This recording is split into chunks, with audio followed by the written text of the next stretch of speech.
Subscribe करू और ई घंटी जे देखाइया तकरा टिपनाइ नहि बिसरबै। नमस्कार, आइ हम 12हम दिनक कथा कहब। तऽ 12हम दिनक कथामे अछि बाल बसंतक और गोसाउनके कथा। तऽ आउ सुनू बाल बसंतक कथा। एक ब्राह्मणके 7टा बेटा छलखिन। हुनकर छोटकी पुतोहु गरीब घरक रहथिन, तेँ साउस हुनका नहि मानै छलखिन आ नीक निकुत खाय लेल नहि दैत छलखिन।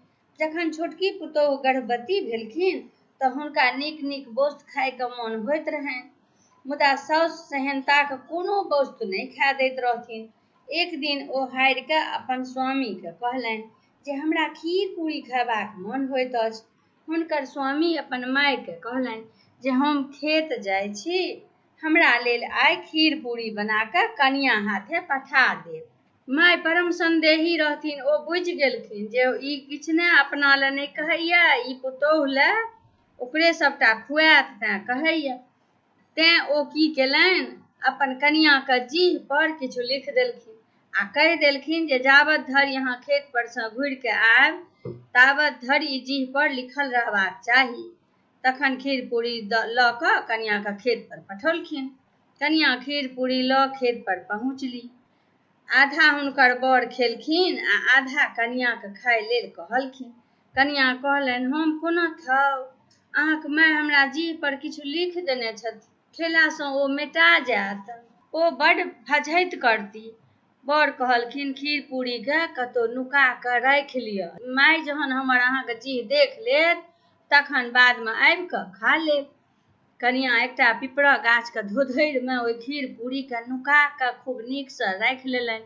हुनकर साउस हुनकर जीह देखलनि, तखन कनियाँ कोनो लाथे खीर पूरी खयबाक वास्ते ओहि गाछके धोधरिमे गेली। ओहिठाम ओ नहि भेटलनि। ओहि धोधरिमे एकटा आओर बीहरि रहै जाहिमे नागिन रहैत छलैक। ओ गर्भवती छल। ओ सभटा खीर पूरी खा गेल। कनियाँके तऽ बड्ड दुःख भेलनि। एतेक प्रयत्नक बादो ओ खीर पूरी नहि खाय सकली। सोचलनि हमरा भाग्येमे नहि अछि। ओहि गाछके ओ चारू कात घुमि कऽ बजली, आशा भेल निराशा, झाँझर भेल पलाश, जे मोरा खैलनि खिरिया पुरिया तिनको पुरिहन आस। किछु दिनक बाद 2टा बच्चा ओहि नागिनके भेलै। जाहि बाधमे ब्राह्मणीके खेत छलनि ओहि बाधमे नागिनीक 2 पौआ खेलाइत छलैक। एक दिन ओहि पौआके चरवाहा सब भगाए दौड़लै। पौआ भागि कऽ ब्राह्मणी लग चल गेल। हुनका बड़ दया लागि गेलनि। ओ झट दऽ ओकरा पथियासँ झाँपि देलनि। चरवाहा सब आबि कनियाँके पुछलखिन जे 2टा पौआ साँपक देखलियै अछि? तऽ ओ उत्तर देलनि जे एम्हर नहि आयल अछि। जखन ओ सब चल गेल तखन पथिया उघारि देलखिन। 2 पौआ चल गेल। घर जाय 2 पौआ अपन मायसँ कहलक जे एकटा ब्राह्मणी हमरा लोकनिके प्राण बचौलक, नहि तऽ आइ चरवाहा सब खिहारि कऽ हमरा 2 गोटाके मारि दैते। एक पौआके नाम बाल, ओ दोसर पौआके नाम बसंत रहै। आ माय कहलक जे ई बात मोन रखिहऽ, जे तोहर उपकार करब तकर तोहूँ सब उपकार करिहऽ। 2 पौआ दोसर दिन पुनः ओहि बाधमे खेलाइ गेला। कनियाँ अपन खेत पथार देखबाक हेतु बाध गेल रहथि। हुनका देखि पौआ बाजल, हमरा लोकनि बासुकी नागक बेटा छी। काल्हि अहाँ हमरा 2 भाइके प्राणक रक्षा कयलहुँ, तेँ हेतु हमसभ प्रसन्न छी। जे वरदान माँगक हुए से माँगू। कनियाँ कहलनि, हमरा नैहरक जरूरत अछि, सएह वरदान हमरा देल जाउ। दोसर दिन मनुष्यक रूप धारण कऽ 2 भाइ कनियाँक ओतय पहुँचला। ओतय कनियाँक साउस भैंसुर ओ बरसँ कहलनि, हम 2 कनियाँक भाइ छियनि। हमरा लोकनिक जन्म हिनकर दुरागमनक बाद भेल। एतयसँ अबरजात नहि रहलासँ अपने लोकनि हमरा सभके नहि चिन्हैत छी। हम अपन बहिनके विदागरी करेबाक लेल आयल छी, कृपा विदागरी कऽ देल जाउ। कनियाँक मोन आ 2 भाइक हठ देखि विदागरी कऽ देल गेल। थोड़ेक दूर गेलाक बाद एक पैघ बीहरि भेटल। ओहि बीहरिमे 3 गोटा प्रवेश केलनि। ओहि बीहरिसँ निकललाक बाद कनियाँके नीक कोठा सोफा भेटलनि। बासुकिनी मनुष्यक रूप धरि कनियाँके स्वागत कयलनि। ओ सुखसँ ओतय रहऽ लगली। कनियाँसँ बासुकिनी कहलखिन, सुआसिनके काज छै जे ओ घरके इजोत केने रहए, तेँ हेतु अहाँ प्रतिदिन साँझमे दियठि पर दीप जराउ। अहाँ आरामसँ रहू आ खाउ पीबू आ खेलाउ। कनिया नित्य संध्या काल दीप लेस दियठ पर राखि दैत। ओ जकरा दियठ बूझि कऽ दीप राखि दैत छलीह से बासुकी नागक फोन छल। साँझके बासुकी नाग चकरी मारि बैसैत आ फोनके ऊपर कऽ लेत। ओ ओकरे दियठ बूझि दीप राखैत। दीप गरम भए गेलासँ बासुकी नागक फोन पाकय लगनि। किछु दिन तऽ सुआसिन बूझि एहि कष्टके ओ सहलनि। जखन ओ असह भऽ गेलनि तऽ बासुकिनीसँ कहलनि, ई मनुष्य सब दिन हमर चैनके झड़कबैत अछि। सौंसे चैनमे हमरा फोका भऽ गेल अछि। आब हमरा सहल नहि जाइत अछि। आब हम एकरा डसि लेबै। बासुकिनी विनती करय लगली, सुआसिनीक सुख साधारण नहि छै। जखनहि ओकर जन्म होइत छै तखनहिसँ बापक चैन तपय लगैत छै। केहन एकर स्वभाव हेतै, घर बर केहन हेतै, कोना ई अनचिन्हारक संग समय काटत, सासुरमे यश देत कि अपयश, ओतय एकरा सुख हेतै कि दुख, एहि सभक चिन्तासँ बेटीक बापक चैन सतत गरम रहैत छै। हम एकरा एतयसँ काल्हि विदा कऽ देबै। सासुर गेलाक बाद जे फुराय से करब। दोसर दिन बासुकिनी नुआ, लहठी, गहना गुड़िया दऽ जेना बेटीके विदागरीक ओरियान होइ छै, कनियाँके बाल बसंतक संग विदा कऽ देलखिन। जाइत काल बासुकिनी सुआसिनके कहलनि जे सासुरमे सुतै कालमे ई मंत्र अहाँ पढ़ि कऽ तखन सुतब। दीप दीपहारा, जागू हरा, मोती माणिक करू घड़ा, नाग बढ़त नागिन बढ़त, पाँच बहिन बिषहारा बढ़त, बाल बसंत भैया बढ़त, दाढ़ी खोरी मौसी बढ़त, आशा बढ़ी पीसी बढ़त, सोना मोना मामू बढ़त। राही शब्द लय सूती, कांसा शब्द लय उठी, होइत प्रात सोना कटोरामे दूध भात खाय, साँझ सूती प्रात उठी, पटोर पहिरी कचोर ओढ़ी, ब्रह्मा देल कुदारी, विष्णु चाँछल बाट भाग, भागरे कीड़ा मकोड़ा, ताही बाटे अवता ईश्वर महादेव, परै गरुड़ के ठाठ, आस्तिक आस्तिक आस्तिक। बासुकी किछु दिनक बाद ओहि कनियाँके डसबाक लेल गेला। कनियाँ सब राति सुतबासँ पहिने बासुकिनीक देल मंत्र पढ़ि लैत छल। मंत्र सुनि कऽ बासुकी नागके डसबाक साहस नहि होइ छलनि। ओ घुरिके चल जाइत। 3 दिन धरि जखन मौका नहि लगलनि, सब राति कनियाँ मंत्रक जप कय लैत छलीह। तखन 4म दिन तमसा कऽ बासुकी नाग हुनकर साउसके डसि लेलनि आ दुआरि पर 3 बेर अपन नांगरि पटकि वापस चल गेला। कनियाँक घर सोना चानी ओ अन्य कीमती वस्तुसँ भरि गेल। ओ सुखसँ रहय लगली। आब सुनू गोसाउनीक कथा। मध्यस्थ नामक एकटा राजा रहथिन। हुनका 101 बेटी छलखिन। पैघ बेटीके नाम गोसाउन रहनि। ओ सुन्दर आ सुलक्षणी रहथिन। जखन ओ विवाह करबाक योग्य भेलखिन तऽ राजा विचारलनि जे एहन बर भेटय जे ओहो 101 भाइ रहै तऽ सब बहिनके विवाह एके ठाम भऽ जायत। तेहने बर ताकल जाय लागल। संजोगसँ नाहर राजाक बेटा बैरसी भेटलखिन। ओहो 101 भाइ छलाह। हुनकासँ छोट भाइ चेनाइ रहथिन। कथा बैरसीक 101 भाइ विवाहक गोसाउनीक 101 बहिनसँ भेलनि। बैरसीक विवाहक कालमे हुनका पागसँ एक साँप खसलनि। ओ साँप लावा बिछ बिछ खाय लागल। सबके आश्चर्य भेलै, एहि समयमे साँप कतयसँ आयल। पाछाँ सब बुझलक जे ई साँप बैरसीके प्रथम स्त्री आ महादेवके बेटी लिली छथिन। गोसाउनीक पिता राजा मध्यस्थके ई बात बुझि जे बैरसीके पहिल विवाह लिलीसँ छनि, बड्ड क्रोध भेलनि। ओ बैरसी आ लिलीके गुहडबरामे फेकबा देलनि।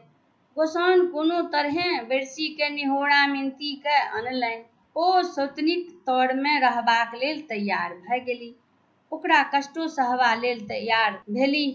किन्तु राजा मध्यस्थ बैरसीके श्राप देलनि जे यदि ओ डेग पीछू पानक बिरिया खाइत रहता आ कोस पीछू कोनो तिरियासँ गप करैत रहता तऽ जीता नहि तऽ मरि जेता। जखन गोसाउनीक मुँह बज्जी होमय लगलनि तखन लिली बैरसी लग आबि कऽ बैसि गेली। ओ गोसाउनके बैरसीसँ गप नहि करऽ देथि, अपनहि गप करऽ लागथि। गोसाउनके एकर बड़ तामस भेलनि। ओ लिलीके कहलनि, लिली गे तोँ आंगक झिली, तार मुसर सन तोहर केश, भाग भाग गे लिली हटतों, तोरा धर्मक छौ नहि लेस। पुनः दोसर दिन गोसाउन बैरसीसँ गप करय लगली। ओ भरि घर बालू ओछा देने छली जे लिली बालू पर ओतय नहि आबि सकैत छथि, किन्तु लिली बालू पर कंगना सब राखि ओहि घर में पैसि गेली। हुनका देखि गोसाउन माहुर भए गेली। ओ फेर लिली के दुत्कारल, कारी गे कचनारी, कारी भाग पसारी, कर्म दोष की मेटतौ, जानकियो नहि पतौ। दुरागमन भेला पर गोसाउनी सासुर अयली। एतौ स्वामी लिली के बड्ड मानैत, किन्तु गोसाउन सासुक सोहागिन रहैत। स्वामीक सोहागिन नहि रहलासँ गोसाउनके बड़ दुख होनि। ओ साउसके उल्हन देथि। साउस कहथिन की करबै, सासुक सोहागिन चिनबार चढ़ि बैसत, साँइक सोहागिन नहिरा जाय बैसत। गोसाउनिके दाम्पत्य जीवन नीक नहि रहनि। हुनकर स्वामी बैरसी हुनकासँ भेंट नहि करथिन। एकर दुख गोसाउनिके सहल नहि जानि। एहि कारणे हुनका धियापुता सेहो नहि भेलनि। ओ चिंतातुर रहथि। ओ अपन दुखनामा दिअर चेनाइके कहलनि। चेनाइ सोचलनि जे घरमे लिली भाइसँ भेंट नहि होइ छनि, तेँ हेतु कोनो उपाय कयल जाय। सोचि कऽ ओ भाय बैरसीसँ कहलनि, सतत घरेमे बैसल रहै छी, बाहरो घूमब आवश्यक अछि, कतहु घूमऽ चलू। बैरसी कहलनि, हम कतहु कोना जायब, अहाँके तऽ बुझले अछि जे हमर ससुरक श्राप अछि। डेग पाछू बिरिया आ कोस पीछू तिरियाके भेंट जँ नहि होयत तऽ हम जीबे नहि करब, मरि जायब, तऽ एहन परिस्थितिमे हम कोना घूमऽ जायब। चेनाइ उत्तर देलखिन, एकर चिंता अपने जुनि करू, हम एकर सब व्यवस्था कऽ लेब, अपने विदा तऽ हो। बैरसी कहल, चलू, किन्तु एहन नहि हुए जे अपटी खेतमे हमर प्राण चल जाय। चेनाइ पुनः कहलनि, अपन सबटा भार हमरा माथ पर रहऽ दियौ, हम अपनेके कोनो प्रकारक कष्ट नहि होमय देब। चेनाइ यात्राक तैयारीमे लागि गेला। ओ 5-5 कोस पर खेमा खसाओल, जतय रातिके विश्राम कयल जा सकय, आ गोसाउनिके सिखा देलनि जे आगाँ चलू, प्रत्येक रातिमे अहाँ भेष बदलि कऽ रहब, ओतय नीक जकाँ भाइसँ भेंट हैत। अहाँ अपन संगमे पासा लऽ लेब, जतऽ जतऽ भाइसँ भेंट होयत ततऽ ततऽ सबूतक तौर पर पलंग तरमे एक एकटा के पासा गाड़ैत जायब। गोसाउनी सएह केलनि। बैरसी जखन घुमबाक लेल विदा भेला तऽ चेनाइ संगमे एक मोटा पान लऽ लेलनि। डेग डेग पर चेनाइ भाइके एक एक बिरिया पान देने जाथि, आ बैरसी कोस कोस पर कोनो तिरिया भेटनि तकरा टोकि दैथि। जखन ओ 1 कोस गेला तऽ हुनका भांग खेबाक इच्छा भेलनि। ओ 4 सखीके इनार पर पानि भरैत देखलनि तऽ टोकि देलखिन, बच्ची आन पिया गटगट, बच्ची आन पिया गटगट। सखी लोकनि बैरसीके कहब नहि बुझलनि। पहिल सखी कहलनि, गहींर कुआँ के निर्मल पानी ओ डोलन के ठठ, हम भरिहें तो पीबे बटोहिया तब मचिहें गटगट। बैरसी कहलनि, नहीं बच्ची आन पिया गटगट।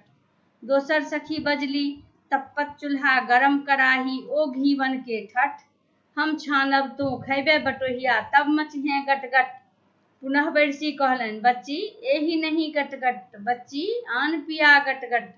तेसर सखी बजली, लाल पलंग पर दरी बिछौना ओ तकिया के ठठ, हम सूतब तो सुतिहें बटोहिया तब मचिहें गटगट।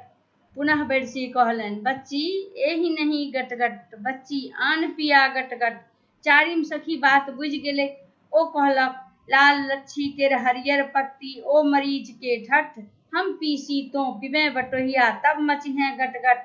बैरसी प्रसन्न भय कहलनि, हाँ बच्ची एही कही गटगट, बच्ची एही कही गटगट। सब सखी मिल भांग पीस कऽ बैरसीके देलनि। ओ प्रसन्न भय पीलनि। बैरसी आगू बढ़ला तऽ देखलनि जे खरहोरिमे एक स्त्री सिक्की चिरै छथि। ओ टोकि देलनि, सिक्की चिरै छथि डाँड़ लिबै छनि, डाँड़ खसै छनि केश, आ एहन धनी जे हमरो रहितथि सोने मढ़बितहुँ भेष। ओ स्त्री उत्तर देलक, चकचक गोर पान मुख शोभन सिरमे ओठिया केश, एहन पिया जँ हमरो रहितथि सोने मढ़बितहुँ भेष। बैरसी तेसर कोस गेला पर एकटा स्त्रीके चिपड़ी पोथैत देखलनि। ओकरा पूछि देलनि, चिपड़ी पाथै चटाचटी की लट छिलकाबै केश, कनखी भाँजै छन छन गोरी तोर पिया की भेष। ओ स्त्री उत्तर देल, पान खाए मुख फेरै डंडा, हाथी मारी बनै बलवंता, सिंह मारी करै शिकार, ताहि पुरुष के हम बहुआरी। बैरसी आगू बढ़ला। चारिम कोस पर एक दुब्बर पातर युवती के देख टोकि देलनि, सिकिया सन धनी पातरि फूल भरी अन्न न खाय, जो छूबन एक अंग तो लोचन टूटि फुटि जाय। युवती उत्तर देलनि, अमुआ फड़ै लदा लदी डाढ़ि लीब लीब जाय, देखू पिया निशंक सौ ऊपर दैव सहाय। जखन बेरसी पाँचम कोस पहुँचला तऽ साँझ भऽ गेलनि। ओतय ओ खीमा खसाओल भोजनक बाद भीतर रौटी में भेष बदलि के गोसाउन बेरसी के पलंग पर गेली। बेरसी हुनका नहि चिन्ह सकला। ओ भरि राति सुख सँ बितौलनि। चेनाइक सिखौलाक अनुसार गोसाउनि पलंग के तर में एकटा पासा गाड़ि देलनि। दोसर दिन नित्य क्रिया ओ भोजन भात खाय बेरसी चेनाइक संग घुमय विदा भेला। चेनाइ पान संग लऽ लेला। किछु दूर गेला पर एक युवती के पोखरि में नहाइत देखि बेरसी कहलनि, गौरी गे दह गौरी, दह पैसि कर स्नान, जौवन तोहर कादो लटाइ छौ, कर ब्राह्मण के दान। युवती उत्तर देलक, ब्राह्मण रे तो छोकरा बढ़के भेले सियान, लाख रुपैया जकरो उठल सेहो नहि केलक लेवान। बेरसी उत्तर देल, ओढ़ल खेत महुआयल बिया, पहिने खायल साड़िल सुगबा, जन्मय फूटय पाकय धान, तब गिरहस्थ करय लवान। ई कहि ओ आगू बढ़ला। बाट में केरा देखलनि। ओ जलखै लेल कीन के ठेंगा में लटका लेलनि। दोसर कोस पर युवती सबके माथ में टिकुली सटने खत्ता उपछैत आ माछ मारैत देखि ओकरा सँ पूछि देलखिन, खत्ता उपछल खुत्ती उपछल मारल रहुआ बुआर, यौवन दुनू कादो लटाइ छौ, टिकुली कोन सिंगार। ओहो सब उत्तर देलकनि, पगिया तोहर लटपट भरिया, धोती तोहर छितनार, कान्ह पर केराक भार छौ, डोपटाक कोन सिंगार। बेरसी लजा के आगू बढ़ि गेला। तेसर कोस पर केरा खाय पोखरि में पानि पीबय गेलाह तऽ ओतय बानर सबके पानि पीबैत देखि आश्चर्य भेलनि। ओहो बानर जकाँ पानि में मुँह लगा के पीबय लगला। ओतय पानि भरनी सब आयल रहे। बेरसी के बानर जकाँ पीबैत देखि एक सखी दोसर सखी सँ कहलक, एक देखू अलबत्त पुरुष, देखू समर्थ, मुँह लऽ कऽ पानि पीबय तकर की अर्थ। बेरसी उत्तर देलखिन, कानल खीजल हे सखी, काजर लागल हथ, मुँह लए पानि पीबय तकर थिक ई अर्थ। चारिम कोस गेलाक बाद बेरसी किछु सखी के अपना में गप्प करैत देखलनि। बेरसी के देखि एक सखी दोसर सँ पुछलक, खटिया पर सँ पटिया देल, 16 फोका तरबा भेल, हम तऽ पूछी हे सखी, पंथ चलै से जीवै कोना। दोसर सखी बजली, गुल्लड़ि सँ एक निकलल पाँख, से हम देखल अपने आँख, ताहि बसाते खसल 50, गुल्लड़ि खाय से जीवै कोना। तेसर सखी पुछलक, अड़ोसिन पड़ोसिन कुटलनि धान, ताहि धमक सँ बहिर भेल कान, हे स्वामी, हम पूछै छी जे चूड़ा खाय से जीवै कोना। चारिम सखी बेरसी दिस ताकि के कहलनि, दही काटनहु ओर ओर, खैक गड़ल तहु पोर पोर, पंडित कहथुन हृदय विचार, एहि चारू में के सुकुमारि। बेरसी के एकर उत्तर नहि फुरलनि। ओ कहलनि जे एकर उत्तर हम घुरती काल विचारि के देब। ताबत पाँचम सखी कहि बैसली, घर जइमे घर डिंगर होइमे, बहुसे अइमे सीख, एतबा वचन जो पहिने कहमे, पइमे हमर प्रीत। पाँचम कोस पर पहिने जकाँ बेरसी विश्राम केलनि आ भेष बदलल गोसाउनिक संग राति बितौलनि। गोसाउनिक पलंग के दोसर पौआ तर में दोसर पासा गाड़ि देलनि। तेसर दिन पुनः बेरसी भोजन भात के घुमय निकलला। चेनाइ पानक मोटा संग में लऽ लेलनि। एक कोस गेला पर बेरसी देखलनि जे एक युवती कदमक गाछ पर चढ़ि ओकर फूल तोड़ि रहल अछि। बेरसी ओहि युवती के देख टोकि देलनि, कदम तोड़ै कदमावती, कदमे लत्तम फत, मोर बियहुआ होइते कदमा ऊपर उठबितौं छत। युवती गाछै पर सँ उत्तर देलक, भल सँ भुलने रे परदेसिया, जँ सरदेसिया होय, खोपा में जे फूल शोभै, फूल चंपा होय। दोसर कोस पर एक जनी के चंपा तोड़ैत देख बेरसी टोकि देलनि, कुसुम तोड़ै कुसुमावती, कुसुमई लत्ते फत, मोर बियहुआ होइते कुसुमा ऊपर उठबितौं छत। युवती गंभीर भय उत्तर देलक, होय चंपा केर 3 गुण, सुंदर सुभग सुवास, एहि एक अवगुण मोहि लागी रहे, भंवरा न आवे पास। तेसर कोस पर एक कविकाठी बेस गोरि नारि युवती सँ बेरसी के पाला पड़लनि। ओ ओकर वर्णन करथि आ युवती और अधिक वर्णन करेबाक उत्साह हुनका देने जानि। बेरसी कहलनि, लाल झिंगुर लाल सिंदूर लाल अड़हुल फूल रे, ताहू सँ जे लाल देखल गौरी मथ सिंदूर रे। युवती कहल लाल दोहा कहले भला से त भेलो बेदरंग रे, हरियर दोहा कहते भला तब त लगितो रंग रे। फिर बैरसी कहलन हरियर लत्ती हरियर फत्ती हरियर भादवक धान रे, ताहू स जे हरियर देखल गौरी मुँहक पान रे। युवती हरियर दोहा कहले भला से त भेलो बदरंग रे, कारी दोहा कहते भला तब त लगितो रंग रे। बैरसी कारी आंजनकारी भांजनकारी भादवक मास रे, ताहू स जे कारी देखल गौरी माथक केस रे। युवती कारी दोहा कहले भला से त भेलो बदरंग रे, पियर दोहा कहते भला तब त लगितो रंग रे। बैरसी पियर बेंग पियर ढाबुस पियर हरदिक रंग रे, ताहू से जे पियर देखल गौरी नाकक बेसर रे। पियर दोहा कहले भला से त भेलो बदरंग रे, ऊंच दोहा कहते भला तब त लगितो रंग रे। बैरसी कहलन ऊंच आर ऊंच धूर ऊंच खेत खरियान रे, ताहू स जे ऊंच देखल गौरी भथियान रे। युवती कहलन ऊंच दोहा कहले भला से त भेलो बेदरंग रे, नीच दोहा कहते भला तब त लगितो रंग रे। फिर बैरसी कहलन नीच आवर नीच डाबर नीच बीच पोखर रे, ताहू स जे नीच देखल गौरी अंगक पोखर रे। बैरसी के बढ़ल देख युवती दोसर दिस टारल। नीच दोहा कहले भला से त भेलो बदरंग रे, तीत दोहा कहते भला तब त लगितो रंग रे। बैरसी कहलन तीत नीम तीत करैला तीत हरदिक पात रे, ताहू स जे तीत देखल गौरी सोतनीक ठोर रे। युवती कहलन तीत दोहा कहले भला से त भेलो बदरंग रे, गोल दोहा कहते भला तब त लगितो रंग रे। बैरसी कहलन गोल नेबो गोल अनार गोल पुरैनिक पात रे, ताहू स जे गोल देखल गौरी दुनू दूध रे। युवती कहलन गोल दोहा कहले भला से त भेलो बदरंग रे, उज्जर दोहा कहते भला तब त लगितो रंग रे।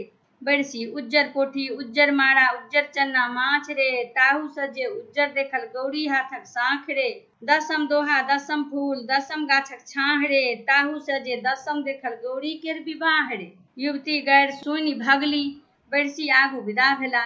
बैरसी डेग डेग पर पान आ कोस कोस पर तिरिया सबसँ मनोरंजन करैत जाइत, तथा प्रत्येक पाँचम कोस पर खीमा में राति के अज्ञात रूप में गोसाउन सँ सुख विलास करैत छलथि। गोसाउनिक सुख विलासक साक्षी पलंग तर में गाड़ने जाइत रहथि। चारिम पासा पलंगक चारू पौआ तर आ पाँचम पासा बीच में गाड़लनि। बैरसी 5 दिन बाट में बिताय छठम दिन अपन छोट भाई चनाई के संग राजधानी वापस अयलाह।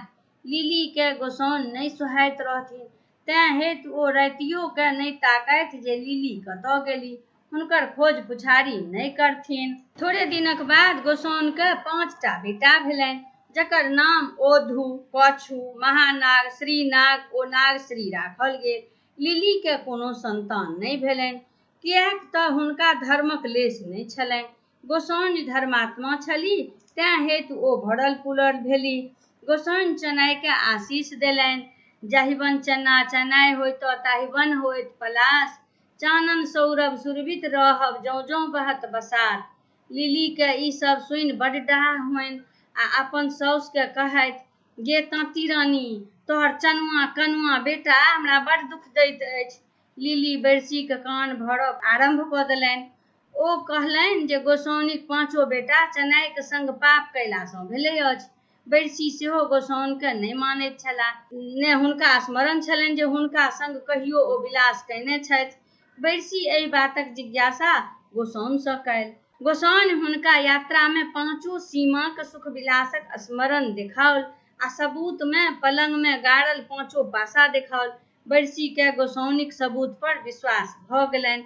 ओ लिली के बुझयबा लेल दुनू गोटा के परीक्षा लेलथि। लिली के मालभोग चाउर आ खेरहीक दालि देलनि आ ओ गोसाउन के लोहाक चाउर आ पाथरक दालि रान्हबाक लेल देलनि। लिली गौरबै रहथि, बिना नियम निष्ठा सँ भानस करय गेली, तें हुनकर चाउर आ दालि नहीं सिझलनि, किंतु गोसाउन धर्मात्मा छली, ओ नियम निष्ठा सँ भानस कयलनि। हुनका लोहाक चाउर आ पाथरक दालि सुसिद्ध भऽ गेलनि।